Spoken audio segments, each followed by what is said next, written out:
This is Deputy Editor of Screen Africa magazine, Carly Barnes, reporting from Mediatech Africa. And this year, the exhibition is crazy. As you know, it's a media and entertainment expo, and all the industry leaders are here from the broadcast and live entertainment industries. I'm sitting here with Paddy Taylor, who's sales manager for JVC Middle East and Africa. And I've actually just been to your stand and seen some pretty cool toys over there.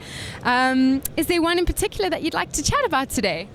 I think the thing that's getting the most attention is the LS300 camera, which is a super 35mm sensor camera.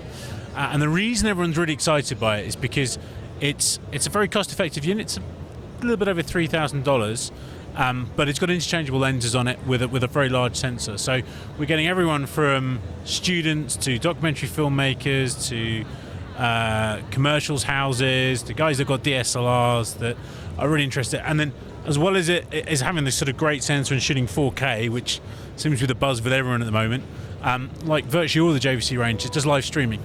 So again, you know, on the stand we've got on the KPG stand we've got a Harley Davidson bike there, and all the cameras are connected. We have a live streaming mixing system from StreamStar, so we're able to sort of show the cameras off in their best light in a broadcast sense, but also look at the live streaming capabilities, which is a sort of growing area of the broadcast space now, as it's much cheaper than using satellite trucks.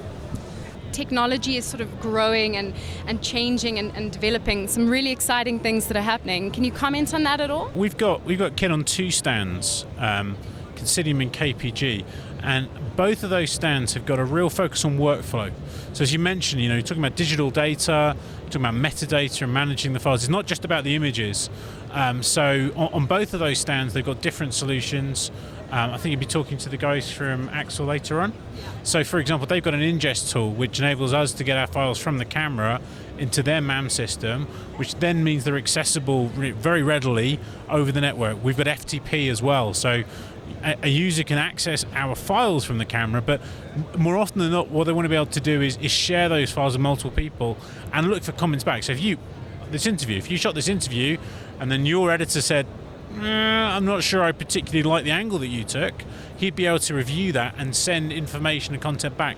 Likewise, if he was concerned about the lighting or something else in it, of course that won't be the case here, but if he was, he'd be able to put those comments as tags into the metadata on the files. And it's very much about that kind of bi-directional workflow. So you're not just shooting content to push back to production. Production are reviewing that content and sending feedback to you in the field. Tell us, if people want to know a little bit more about these really cool products, what do they do? Do they go to your website? Which stand is your stand here at Mediatech, in case anyone wants to come and pop in? Sure, yeah, so we're on two stands, Considium and KPG. Considium, we are looking at the sort of complete studio workflows. We also have the LS300, which is the 4K camera, and then the 650, which is our kind of ENG camera. BBC's got over 600 of those. And then on the KPG site, we're more focused on IP delivery and the mid to lower end camera range. Website, www.jvcpro.net, and at JVC Pro on Twitter as well. Well, there you go. So come to Mediatech, check out all the amazing kit and toys, especially JVC. There's some really cool ones. I've seen them. You want to be here. And that's me, Deputy Editor Carly Barnes for Screen Africa magazine, reporting from Mediatech.